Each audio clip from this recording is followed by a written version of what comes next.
दीपिका की शादी की उम्र हो चली थी और उसके माँ बाप उसकी शादी ढूंढ रहे थे। दीपिका एक निम्न मध्यम वर्गीय परिवार की लड़की थी और उसके ख्वाब बहुत ऊंचे थे और वह जीवन में ऐशो आराम और पैसा चाहती थी और चाहती थी कि किसी बहुत बड़े बिजनेस फैमिली में उसकी शादी हो, जहाँ पैसों की कोई कमी ना हो, ना ही छोटा सा घर हो, बल्कि बहुत बड़ा बंगला हो, क्योंकि उसने बचपन से एक निम्न मध्यम वर्ग के परिवार को देखा था और उसी तरह से उसका जीवन गुजरा था। लेकिन उसके ख्वाब हमेशा ऊंचे थे और वह उन्हें पूरा करने के लिए कोई भी समझौता करने को तैयार थी। दीपिका के दो छोटे भाई भी थे और माँ बाप, कुल मिलाकर 5 लोगों का परिवार था। लेकिन दीपिका के पापा कुछ खास आमदनी नहीं करते थे, इसलिए आज तक उन्होंने अपना घर भी नहीं बनाया था और एक किराए के छोटे से घर में रहते थे। दीपिका रंग रूप से बहुत ही खूबसूरत थी और कोई भी एक बार दीपिका को देखता तो उसकी तारीफ किए बिना नहीं रहता। इसलिए दीपिका को यह बात बहुत अच्छे से पता थी कि उससे शादी करने के लिए लोग तैयार बैठे हैं उसकी खूबसूरती के कारण। रोज उसके लिए कोई ना कोई रिश्ता आता ही था, लेकिन सब निम्न मध्यम वर्गीय परिवार का ही होता था और दीपिका कभी नहीं चाहती थी कि जैसी ज़िंदगी उसने अपने मायके में गुजारी है वैसे ही ज़िंदगी वह ससुराल में गुजारे। और वह अपने मम्मी से बोलती थी कि मम्मी देखना, मैं किसी बहुत बड़े बिजनेस फैमिली की बहू बनूंगी, ऐश की ज़िंदगी होगी मेरी और फिर तुम लोगों की ज़िंदगी भी मैं सुधार दूंगी। क्या हुआ अगर हम लोग अभी तरक्की नहीं कर पाए, मैं निम्न मध्यम वर्गीय परिवार का जीवन जी रहे हैं, मेरी शादी एक बड़े घर में हो जाने दो, धीरे धीरे सब कुछ मैं ठीक कर दूंगी। दीपिका के मम्मी पापा बोलते, बेटा ऐसा फिल्मों में होता है, ऐसा कुछ नहीं होगा, हम निम्न मध्यम वर्गीय परिवार के लोग हैं और वैसे ही आगे की ज़िंदगी भी जाएगी। अगर जीवन में बहुत पैसे कमाने हैं तो उसी तरह से मेहनत भी करनी पड़ेगी।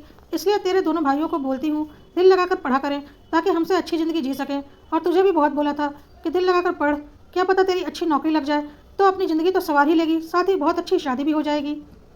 लेकिन तेरा तो पढ़ने लिखने में मन ही नहीं लगता और ना ही तेरे भाइयों का मन लगता है, तो हम क्या ही कर सकते हैं। दीपिका ने बोला, अरे मम्मी छोड़ो इन बातों को, अपना भाग्य अपने हाथों में होता है और उसे खुद बनाना होता है। आप देखना मेरी शादी बहुत बड़े घर में होगी क्योंकि मैं अपना भाग्य खुद बनाऊंगी। भाग्य को कभी भाग्य के भरोसे नहीं छोड़ना चाहिए, बल्कि खुद उसे बनाने के लिए आगे बढ़ना चाहिए। देखना एक बार मेरा भाग्य बन जाएगा तो फिर तो मैं आप लोगों का और अपने दोनों छोटे भाइयों का भाग्य भी बना दूंगी और हम सब फिर आराम की ज़िंदगी जिएंगे। दीपिका के मम्मी पापा बोलते, पता नहीं तू क्या सोचती रहती है, हमारे तो समझ में नहीं आता, चल ठीक है जैसा तुझे ठीक लगे। दीपिका के लिए रोज एक से एक रिश्ते आ रहे थे, लेकिन सब निम्न मध्यम वर्गीय परिवार का होने के कारण दीपिका हर रिश्ते को ठुकराती जा रही थी। दीपिका के मम्मी पापा को चिंता हो रही थी कि दीपिका की शादी वह कैसे करेंगे। एक तो उनके पास बहुत ज़्यादा पैसे नहीं हैं, ऊपर से दीपिका को कोई रिश्ता पसंद नहीं आ रहा। वह दीपिका को समझाने की कोशिश करते, लेकिन दीपिका बोलती, मम्मी पापा आप टेंशन क्यों ले रहे हो, आप बस थोड़ा इंतजार कीजिए, देखिएगा आपकी बेटी की कितनी अच्छी शादी होगी, आपका दिल खुश हो जाएगा। इसी तरह से दिन गुजर रहे थे। दीपिका के दोनों छोटे भाइयों को भी लग रहा था कि दीपिका कुछ ज़्यादा ही ड्रामा कर रही है शादी के लिए, इस तरह से तो उसकी उम्र बढ़ती जाएगी और फिर बेकार रिश्ते आने लगेंगे। इसलिए एक दो बार दीपिका के दोनों छोटे भाइयों ने भी अपनी बहन को समझाया था कि दीदी वक्त पर शादी कर लो, नहीं तो परेशानियां बढ़ जाएंगी। लेकिन दीपिका बोलती थी, तुम लोग चिंता मत करो, कोई परेशानी नहीं बढ़ेगी, बल्कि तुम लोगों के आगे की परेशानियां भी मैं खत्म कर दूंगी। और फिर सब चुप हो जाते थे। दीपिका के पापा की एक छोटी सी दुकान थी कपड़ों की, जो कि ज़्यादा चलती नहीं थी, बस गुजारा चल जाता था, कोई खास सेविंग नहीं थी। दोनों भाइयों का भी पढ़ने में कुछ खास मन नहीं लगता था, इसलिए पापा के साथ दुकान पर ही बैठने लगे थे। लेकिन यह भी एक टेंशन ही था, क्योंकि दुकान पर 3 लोगों के बैठने से दुकान की आमदनी तो कोई बढ़ नहीं रही थी, आमदनी तो उतनी ही थी। इसलिए देखा जाए तो दोनों भाई बेरोजगार ही थे और दीपिका के पिता के पास इतने पैसे नहीं थे कि दोनों बेटों को अलग अलग दुकान करवा दें। ऐसे ही दिन गुजर रहे थे। एक दिन दीपिका किसी शादी में गई हुई थी और इसी शादी में एक बहुत बड़ी बिजनेस फैमिली आई हुई थी, जो कि दीपिका के जात बिरादरी की ही थी। उन्होंने दीपिका को देखा और दीपिका की खूबसूरती को देखते ही दीपिका उन्हें पसंद आ गई और अगले दिन वह लोग दीपिका के लिए अपने छोटे बेटे का रिश्ता लेकर आए। इतने बड़े बिजनेस फैमिली का रिश्ता अपनी बेटी के लिए देखकर दीपिका के मम्मी पापा और दोनों भाई हैरान हो गए। उन्होंने हैरानी से सीधा सीधा बोल दिया, भाई साहब कहाँ आप लोग और कहाँ हम, यह तो राजा और रंग की जोड़ी हो जाएगी। आप तो इस शहर के पूंजीपतियों में गिने जाते हैं और आप हमारे घर की बेटी को ब्याहना चाहते हैं, यह बात कुछ हजम नहीं हो रही। उन्होंने बोला, जी आपकी बेटी काफ़ी खूबसूरत है, शादी में हमने उसे देखा था और देखते ही हमें पसंद आ गई थी और हमारा बेटा, उसकी शादी में थोड़ी दिक्कतें हो रही हैं, तो इसलिए हम उसका रिश्ता आपके घर लेकर आए हैं। उम्मीद है आप इस रिश्ते को स्वीकार कर लेंगे। हमारे बेटे में कुछ कमियां हैं, यह बात सच है, हमारे और आपके आर्थिक स्थिति में ज़मीन आसमान का फ़र्क है, लेकिन हम यहाँ आए हैं क्योंकि हमारे बेटे में भी कुछ कमियां हैं और हमारी बराबरी के लोग हमारे बेटे से अपनी बेटी की शादी क्यों करेंगे। आप सोच विचार कर लीजिए, अगर आपको ठीक लगे तो हम आपकी बेटी को अपने घर की बहू बनाना चाहते हैं, लेकिन हमारे बेटे की कमियों को जान लीजिए। हमारा बेटा जन्म से ही अपाहिज है और वह चल नहीं सकता, पैसों की कोई कमी नहीं है, बहुत इलाज करवाया लेकिन वह ठीक नहीं हो पाया। लेकिन आपकी बेटी को कोई दिक्कत नहीं होगी, हमने 24 घंटे के लिए उसके ऊपर एक नौकर रखा हुआ है जो उसके सारे काम करता है और 24 घंटे उसके साथ रहता है, इसलिए आपकी बेटी को कोई दिक्कत नहीं होगी। और हमारे रुतबे और पैसों के बारे में आपको जानकारी है ही। शहर के रईसों में हमारी गिनती होती है। अब आप सोच लीजिए, कोई ज़बरदस्ती नहीं है, बस यही बोलना था, कहकर लड़के वाले चले गए। उन्होंने कोई बात छुपाई नहीं थी। उन लोगों के जाने के बाद दीपिका के दोनों भाई और मम्मी पापा ने बोला, बिल्कुल नहीं, ऐसा रिश्ता हम कैसे कर दें, लड़का अपाहिज है। क्या पैसों के लिए अपनी लड़की को एक अपाहिज लड़के से ब्याह दें? यह बिल्कुल नहीं हो सकता, हम रिश्ते के लिए मना कर देंगे। और दीपिका के दोनों भाइयों ने भी बोला, हाँ सही बोल रही हो मम्मी, पैसों के लिए अपाहिज लड़की से दीपिका को ब्याह देना सही नहीं। कम पैसे रहे पर इंसान खुश रहे, यह ज़्यादा जरूरी है। एक अपाहिज लड़का दीपिका को क्या खुशी दे सकता है? लेकिन दीपिका कुछ अलग ही अंदाज में सोच रही थी, क्योंकि उसका बचपन से सपना था पैसे, दौलत और शोहरत का। दीपिका की नज़र में अभी भी वह कार घूम रही थी जिस कार से लड़के वाले आए थे। इतनी महंगी कार शहर में कुछ लोगों के पास ही थी। साथ ही साथ दीपिका की नज़र लड़के की माँ के जेवरों पर भी गई थी। सारे डायमंड के महंगे जेवर पहन रखे थे उन्होंने, बहुत ही महंगी साड़ी भी पहन रखी थी, और लड़के के पिता ने भी काफ़ी हैवी चेन और ब्रेसलेट पहन रखा था। यह सब दीपिका की आंखों के आगे घूम रहा था, और वह सोच रही थी कि अगर वह इस घर की बहू बन गई तो उसकी तो जिंदगी संवर जाएगी, धन दौलत की कोई कमी नहीं रह जाएगी, पूरी जिंदगी वह ऐश करेगी। लड़का घर का छोटा इकलौता बेटा था। लड़के की दो बड़ी बहनें थी जिनकी शादी हो चुकी थी, और यह छोटा बेटा जिसकी अब शादी करनी थी। इतनी बड़ी संपत्ति का इकलौता वारिस, और शादी के बाद दीपिका भी उस संपत्ति की मालकिन बन जाती। यह सब सोच सोच कर दीपिका बहुत खुश हो रही थी। उसने सोच लिया था, चाहे कुछ भी हो जाए, यह शादी तो वह करके रहेगी। इधर दीपिका के माँ बाप और भाई शादी के लिए इनकार करने की सोच रहे थे। उधर दीपिका ने बोला, नहीं मम्मी, मुझे यह शादी करनी है, इस शादी से ही तो मेरे सारे सपने पूरे होंगे। दीपिका की मम्मी ने बोला, पागल हो क्या, सपने पूरे करने के लिए एक अपाहिज लड़के से शादी कर लोगी? पैसे तो तुम्हें मिल जाएंगे, लेकिन सोचो जिंदगी में क्या खुशियाँ मिलेंगी एक अपाहिज लड़के से शादी करके। पैसे ही जिंदगी में सब कुछ नहीं होते बेटा। लेकिन दीपिका ने बोला, नहीं मम्मी, मुझे यह शादी करनी ही है, मुझे कुछ नहीं पता, बस आप इस रिश्ते के लिए हाँ कर दीजिए। दीपिका के दोनों छोटे भाइयों ने भी उसे बहुत समझाया कि वह यह शादी ना करे, लेकिन वह नहीं मानी और बोली, मुझे जब कोई दिक्कत नहीं है तो तुम लोगों को क्या दिक्कत हो रही है? मैं तैयार हूँ ना शादी के लिए, तो हो जाने दो यह शादी। और तुम लोग टेंशन क्यों लेते हो, मेरी शादी हो जाने दो, फिर तुम लोगों की ज़िंदगी भी बना दूंगी, सब कुछ ठीक हो जाएगा। इतने दिनों से हम इतनी बेकार ज़िंदगी जी रहे हैं, मैं चाहती हूँ सब कुछ अच्छा हो जाए, उसके लिए थोड़ा त्याग तो करना पड़ेगा, तो क्या खराबी है? और दीपिका की जिद के आगे सबको झुकना पड़ा, और दीपिका की शादी उस बड़े घर में हो गई। जब दीपिका की बारात आई तो लोग देखते रह गए। ऐसी बारात किसी को यकीन नहीं हो रहा था कि दीपिका जैसे निम्न मध्यम वर्ग की लड़की के लिए इतनी आलिशान बारात आएगी। दीपिका के सारे रिश्तेदार हैरान थे, इतने बड़े घर में दीपिका जा रही थी। शादी का सारा इंतजाम लड़के वालों ने किया था, 1 रुपया भी दीपिका के यहाँ से खर्च नहीं हुआ था। यहाँ तक कि दीपिका की शादी का लहंगा भी लड़के वालों ने ही खरीद कर दिया था, जो कि बहुत ज़्यादा महंगा था। दीपिका के सारे रिश्तेदार बहुत हैरान थे कि इतने बड़े घर में दीपिका की शादी कैसे तय कर ली। लेकिन जब उन्होंने लड़का देखा तो सबके होश उड़ गए। लड़का दूल्हे के वेश में बहुत ही जच रहा था, लेकिन व्हील चेयर पर लड़के को देखकर सबके होश उड़ गए। सबने बातें बनानी शुरू कर दी कि देखो, पैसों के लिए बेटी को बेच दिया।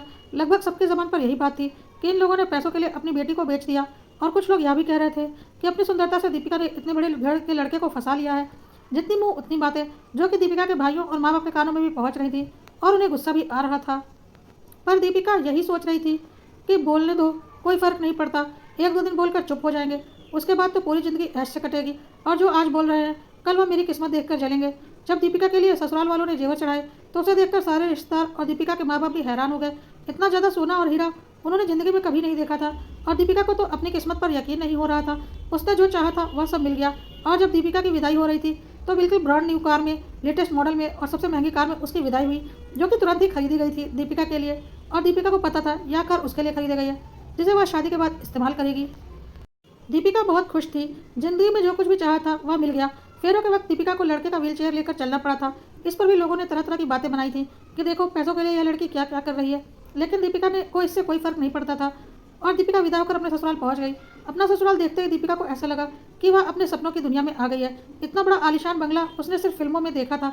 घर में घुसते ही हॉल में इतना बड़ा झूमर और चारों ओर महंगी सजावट देखकर उसे ऐसा लग रहा था कि वह किसी फिल्मी घर में आ गई है। उसे यकीन नहीं हो रहा था कि यह सब कुछ उसका है और वह इस घर की बहू बन चुकी है। खैर, दीपिका ने जो चाहा था वह उसे मिल गया था। बहुत खुश थी वह, और ऐसे ही 1 महीना बीत गया। इस बीच दीपिका 2 बार अपने मायके भी होकर आई और बोली, मैं बहुत खुश हूँ। मैं बोलती थी ना कि देखना, मैं अपना भाग्य खुद बनाऊंगी। देख लो, मैंने भले ही इतना बड़ा फैसला लिया एक अपाहिज लड़के से शादी करने का, लेकिन मम्मी, तुम मेरा ससुराल देखोगी ना तो हैरान हो जाओगी। अब जल्दी एक दिन मैं तुम लोगों को खाने पर बुलाती हूँ, तुम सब मेरे ऐशो आराम देखोगी तो तुम सोचोगी कि मेरा फैसला कितना सही था। अब तो 1 महीना मेरी शादी को बीत चुका है, और मम्मी ने सारा कुछ मेरे ऊपर छोड़ दिया है। मैं उस बड़े घर की मालकिन बन चुकी हूँ। मम्मी तो अपने सोशल वर्क में लगी रहती है और घर में कभी रहती ही नहीं। सारे फैसले मैं ही करती हूँ। उस दिनों में तुम लोगों को खाने पर बुलाती हूँ, फिर तुम लोग मेरे ठाट देखना। और हाँ, थोड़े दिनों बीत जाने दो, तुम लोगों की ज़िंदगी भी संवार ना दी तो कहना। कुछ दिनों के बाद दीपिका ने अपने मम्मी पापा और भाइयों को खाने पर बुलाया और सच में दीपिका की शान और शौकत देखकर उसके मम्मी पापा और भाई हैरान रह गए। दीपिका कोई काम नहीं कर रही थी, बस नौकरों को ऑर्डर दे रही थी और नौकर सारा काम कर रहे थे। दीपिका ने इतने तरह के पकवान बनवा रखे थे कि उन्हें यकीन नहीं हो रहा था। उन्हें ऐसा लग रहा था कि वह किसी 5 स्टार होटल में खाना खा रहे हैं और दीपिका का घर देखकर तो वह हैरान थे। दीपिका के घर से जाते वक्त उसके मम्मी पापा और भाइयों ने बोला, हाँ तुमने बहुत सही निर्णय लिया। तुम्हारी ज़िंदगी देखकर अब हमें लग रहा है काश ऐसी ज़िंदगी हमारी भी होती। तुमने अपनी ज़िंदगी का बहुत सही निर्णय लिया है। दीपिका ने बोला, चिंता मत करो, थोड़ा वक्त बीतने दो, मुझे अपने आप को सही से इस घर में सेट करने दो। उसके बाद तुम लोगों की ज़िंदगी भी ऐसी ही ना बना दी तो कहना। तुम लोगों को भी दुनिया की सारी खुशियाँ देने की पूरी कोशिश करूंगी। और इसी तरह से वक्त बीतने लगा। दीपिका ने धीरे धीरे पूरे ससुराल में अपना वर्चस्व जमा लिया था। दीपिका के सास ससुर अपने सोशल वर्क में ही ज़्यादा रहते थे और सारा बिजनेस दीपिका के पति के हाथों में था। और जब तक वह अपने पति से मनचाहे पैसे लेती रहती थी, क्योंकि बहुत बड़ा बिजनेस था, तो पैसों का ध्यान उसका पति उतना नहीं रखता था। दीपिका कब कितने पैसे खर्च कर रही है। दीपिका जब तक जेवर और महंगे गिफ्ट अपने माँ बाप और भाइयों को दिया करती थी, जिसे पाकर उसके मम्मी पापा और भाई बहुत खुश होते थे। दीपिका ने इतने दिनों में काफ़ी कुछ अपने मम्मी पापा और भाइयों को दे दिया था, लेकिन अब दीपिका को लगता था इससे कुछ नहीं होने वाला। दीपिका ने अब दूसरे तरीके से दिमाग चलाना शुरू किया। एक दिन दीपिका अपने पति से बोल रही थी, इतने दिन हो गए मेरी शादी को, लेकिन मैं आज तक मायके नहीं जा पाई, वहाँ रह नहीं पाई। तो दीपिका के पति ने बोला, इसमें परेशानी क्या है, तुम्हें किसने रोका है, तुम जाओ आराम से जितने दिन रहना रहो। तो दीपिका ने बोला, हाँ बात तो तुम ठीक कह रहे हो, पर अब इस घर में रहने की और इस घर के ऐशो आराम की आदत पड़ गई है ना। लेकिन मेरे घर का हाल तो तुमने देखा ही है, तो मैं तो उस घर में जाकर रहने का सोच भी नहीं सकती, क्योंकि मुझे बहुत परेशानी होगी बिना एसी के, बिना आलीशान बेड के। ऊपर से लोग क्या बोलेंगे, इतने बड़े घर की बहू एक छोटे से घर में आकर रह रही है। लेकिन मायके जाने की इच्छा तो हर लड़की की होती है। कुछ तो करो ना, ताकि मैं भी कुछ दिन अपने मम्मी पापा और भाइयों के साथ गुजार सकूँ। दीपिका ने अपने पति से बोला, कोई बात नहीं, तुम एक काम करो, किसी अच्छी सोसाइटी में एक घर पसंद कर लो और वह घर अपने मम्मी पापा के नाम से खरीद लो, फिर तो तुम्हारा मायका बन जाएगा ना। दीपिका ने बोला, हाँ तुम ठीक कह रहे हो। और दीपिका ने एक बहुत ही महंगी सोसाइटी में बहुत ही बड़ा सा आलिशान घर पसंद कर लिया और उस घर को अपने मम्मी पापा के नाम पर खरीद लिया। जल्दी दीपिका के मायके वाले उस घर में शिफ्ट हो गए। दीपिका आज बहुत खुश थी। दीपिका के मम्मी पापा और भाई भी बहुत खुश थे। दीपिका फिर अपने मायके 1 महीने के लिए रहने आई और बोली, देखा मैं कहती थी ना, पहले मैं अपना भाग्य बनाऊंगी, फिर तुम लोगों की ज़िंदगी भी संवार दूंगी। क्या कभी सपने में सोचा था इतने बड़े सोसाइटी में, इतने बड़े घर में तुम लोग रहोगे। देखो वह सपना आज मैंने पूरा कर दिया ना। दीपिका के मम्मी पापा और भाइयों ने बोला, बिल्कुल सही, हमने तो सपने में भी नहीं सोचा था इतना बड़ा घर हमें मिलेगा और इतनी सुख सुविधाओं से भरा हुआ, बहुत अच्छा घर है यह। दीपिका ने बोला, देखते जाओ, मैं सब कुछ ठीक कर दूंगी। आखिर जिंदगी का इतना बड़ा समझौता किया है तो अपने घर वालों के लिए करना तो बनता ही है। दीपिका के मम्मी पापा और दोनों भाइयों ने बोला, हाँ बिल्कुल ठीक बोल रही हो, आखिर इतना बड़ा समझौता भी तो किया है तुमने। अगर तुम अपने घर वालों के लिए थोड़ा बहुत कुछ कर भी रही हो तो इसमें गलत क्या है। दीपिका ने बोला, बिल्कुल, मैंने एक अपाहिज से शादी की है, तो मैं एक सामान्य शादीशुदा जिंदगी तो नहीं जी पाती हूँ। क्या यह कम बड़ी कुर्बानी है, और इसके लिए अगर मैं अपने मायके वाले को कुछ दूँ तो इसमें हर्ज ही क्या है। मुझे कोई कुछ नहीं बोल सकता। और दीपिका के मायके वालों ने बोला, हाँ सही बोल रही हो। कुछ दिनों के बाद दीपिका ने एक काफ़ी बड़ी दुकान अपने पापा के लिए करवा दी और दोनों भाइयों के लिए भी अलग अलग बिजनेस करवा दिया, सब अपने पति के पैसों से। और दीपिका के मायके वाले भी अब अमीर लोगों में गिने जाने लगे। इतने अमीर नहीं जितने कि दीपिका के ससुराल वाले थे, पर हाँ अपनी पिछली ज़िंदगी से तो ज़्यादा ऊंची ज़िंदगी वह जीने लगे थे। सोसाइटी में अच्छा सा घर था। मेन मार्केट में तीनों बाप बेटा की दुकानें थीं जो अच्छी चल रही थी। दीपिका भी बहुत खुश थी। धीरे धीरे दीपिका के बड़े भाई की शादी हो गई। बड़े भाई की शादी में दीपिका ने काफ़ी कुछ खर्च किया। दीपिका जब भी मायके आती, मायके में काफ़ी सामान लेकर आती और पूरा मायका भर कर जाती। इसी तरह से 2-3 वर्ष बीत चुके थे। दीपिका की भाभी को संतान भी हो गई, लेकिन दीपिका को आज तक संतान नहीं हुई थी, क्योंकि उसने आज तक शादीशुदा जिंदगी जी ही नहीं थी। एक अपाहिज के साथ वह क्या संबंध बना सकती थी। अब उसे कभी कभी अफसोस होता था कि वह तो कभी माँ बन ही नहीं पाएगी, उसे तो कभी शादीशुदा जीवन का सुख प्राप्त ही नहीं होगा। और कभी कभी दीपिका यह सब सोचकर बहुत दुखी होती थी, लेकिन उसके मायके वाले खुश थे, क्योंकि दीपिका मायके वालों को देने में कोई कमी नहीं करती थी। ऐसे ही दिन बीत रहे थे। दीपिका के छोटे भाई की शादी खोजी जा रही थी, लेकिन हर लड़की वालों का यही कहना था कि एक घर में 2 बेटे रहते हैं और शादी के बाद थोड़ी बहुत 19-20 तो होती ही है देवरानी जेठानी में, और एक ही घर में रहने की वजह से रोज़ लड़ाई झगड़ा होगा। लड़के का अलग घर नहीं है। दीपिका से एक दिन उसकी मम्मी ने बोला, बेटा अपने छोटे भाई के लिए घर का इंतजाम कर दे, उसकी शादी आसानी से हो जाएगी और दोनों बेटों के अलग घर भी हो जाएंगे।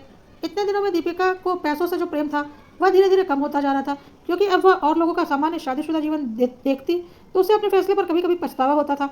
ऊपर से जब से उसके भाई का बच्चा हुआ था, तब से उसे लगता था वह तो कभी माँ बन ही नहीं पाएगी। उसने जिंदगी का बहुत बड़ा गलत निर्णय ले लिया, इसलिए वह ज़्यादा कुछ नहीं सोचती थी और चुपचाप अपने घर में रहती थी। जब माँ ने दीपिका से घर के लिए बोला तो दीपिका ने बोला, मम्मी दुकान तो करवा ही दी है, अच्छी कमाई हो रही है, एक घर तो तुम लोगों को लेकर दे ही दिया है, अब एक घर तो तुम लोग ले ही सकते हो, तुम तीनों मिलकर एक घर और ले लो, बार बार यहाँ से पैसे मांगना अच्छा नहीं लगता। तो दीपिका की माँ ने ताना मारा, हाँ बेटा अब तो तू ऐसी ही बातें करेगी, पहले तो तू बड़ी बड़ी बातें करती थी कि मैं मायके वालों की ज़िंदगी बना दूंगी, या कर दूंगी, वहाँ कर दूंगी, और आज तक तूने जो कुछ भी किया वह सब अपनी मनमर्जी से किया, और आज जब हम पहली बार तुझे कुछ करने के लिए बोल रहे हैं तो तू हाथ पीछे कर रही है। कैसी बेटी है तू। दीपिका को उम्मीद नहीं थी अपनी माँ से ऐसी बातों की। उसने बोला, ठीक है मैम, मैं देखती हूँ। आज दीपिका बहुत दुखी थी। उसे समझ में आ गया था कि उसके माँ बाप को उससे कोई मतलब नहीं, उसकी खुशियों से कोई लेना देना नहीं, बस उन्हें उसके पैसों से मतलब है, जिसके लिए कि वह खुद ही जिम्मेदार थी। दीपिका को लगता था उसकी दुनिया में खुशियां हैं कहाँ। पति अपने बिजनेस में लगा रहता है, माँ बाप को दीपिका के पैसों से मतलब है, भाइयों को दीपिका के पैसों से मतलब है, औलाद उसकी कोई है नहीं, ना ही होने की कोई उम्मीद है। क्या होगा उसके जीवन का। इन पैसों के सहारे वह जीवन कब तक काटेगी। कब तक वह किटी पार्टी और क्लब में अपना जीवन जीती रहेगी। आज नहीं तो कल यह सब खत्म हो जाएगा उम्र के साथ। और जैसे आज उसके सास ससुर अपना सारा वक्त रूम में बैठकर भजन सत्संग सुनते रहते हैं, उसका भी वही दिन आ जाएगा। उनके पास तो फिर भी उनकी सेवा करने के लिए उनके बेटे बहू हैं, हमारे पास तो वह भी नहीं रहेंगे। यह सब सोच सोच कर दीपिका बहुत ही परेशान होती रहती थी। खैर, दीपिका ने फिर से जुगाड़ करके एक और घर खरीद कर अपने छोटे भाई को दे दिया। उसी सोसाइटी में अगल बगल 2 घर हो गए दोनों भाइयों के, और मम्मी पापा की जहाँ इच्छा होती वहाँ वह दोनों रहते, कभी इस भाई के पास कभी उस भाई के पास। किसी बात की कोई कमी नहीं रह गई थी उसके मायके में, सब बहुत खुश थे। उसके मम्मी पापा और भाई भाभी। और दीपिका जब भी मायके जाती तो दोनों भाभियाँ उसकी बहुत मान इज्जत करती, क्योंकि उन्हें पता था कि यही वह तिजोरी की चाबी है जो उनका घर भरती रहेगी। इसलिए दीपिका की खातिरदारी में कभी कोई कमी उसकी भाभियाँ नहीं होने देती और दीपिका को सिर पर बिठा कर रखती। लेकिन दीपिका को बहुत अच्छे से पता था कि यह सब कुछ उसके पैसों की वजह से हो रहा है।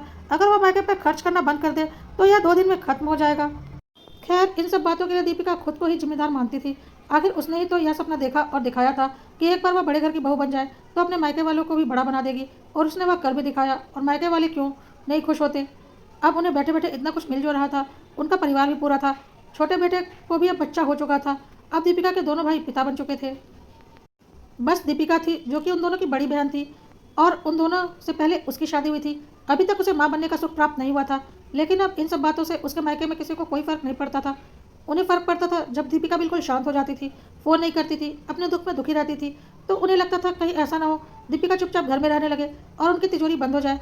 इसलिए वह खुद फ़ोन करके उसे बीच बीच में बुलाते रहते थे, क्योंकि उन्हें पता था दीपिका जब भी आएगी कुछ ना कुछ लेकर ही आएगी, जिससे कि उनका घर भरता जाएगा।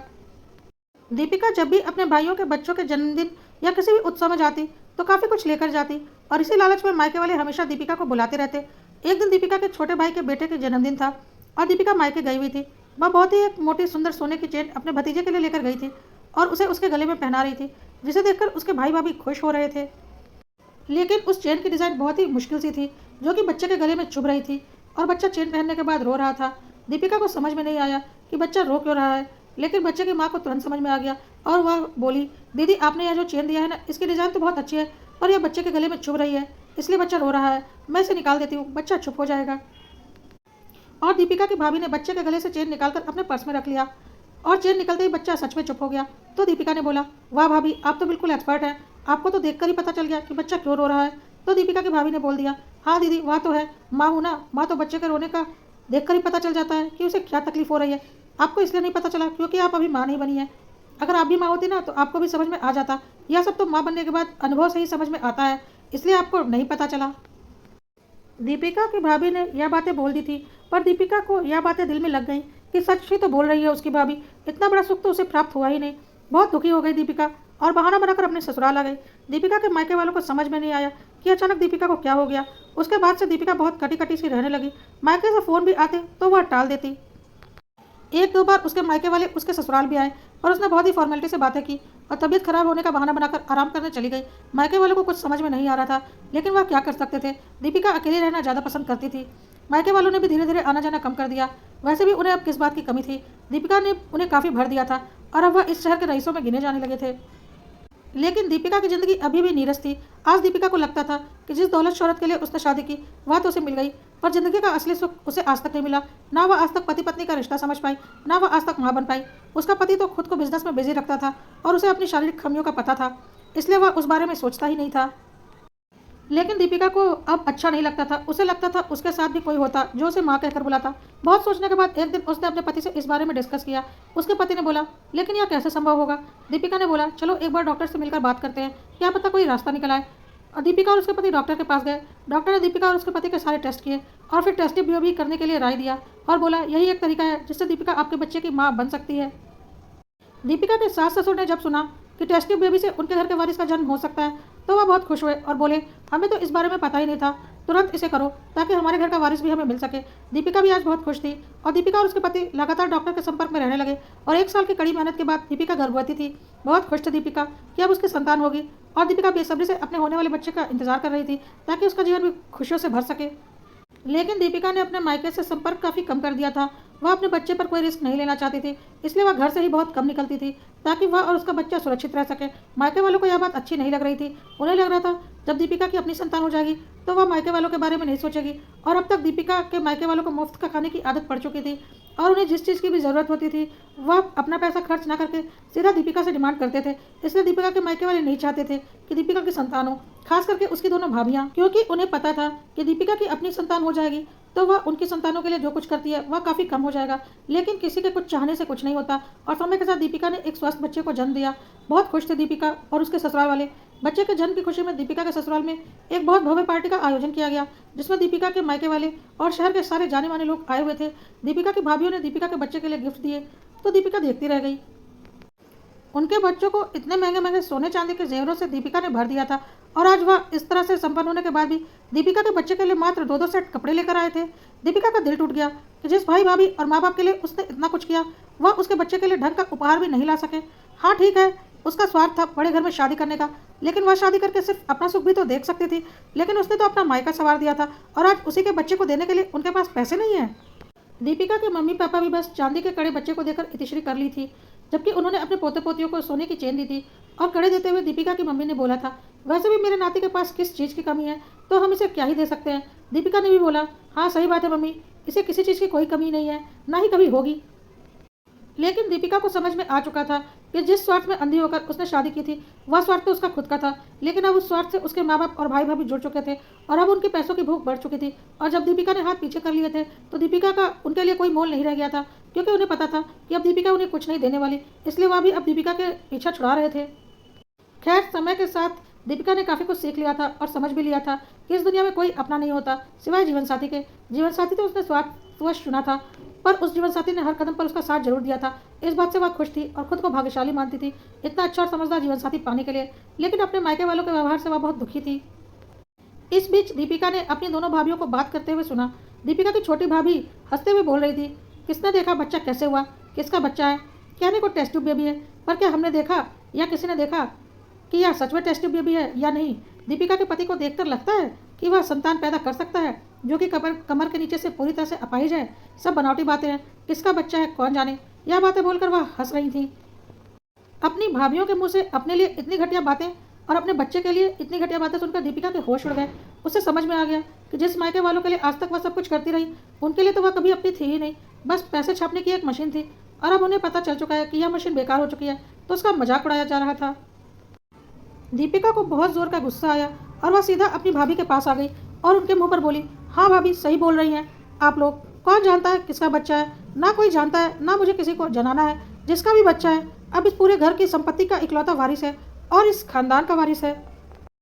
और इसके हक की काफ़ी संपत्ति मैंने दान में दे दी है कुछ भिखारियों को, लेकिन अब मैं किसी भिखारी को एक फूटी कौड़ी भी दान में नहीं देने वाली।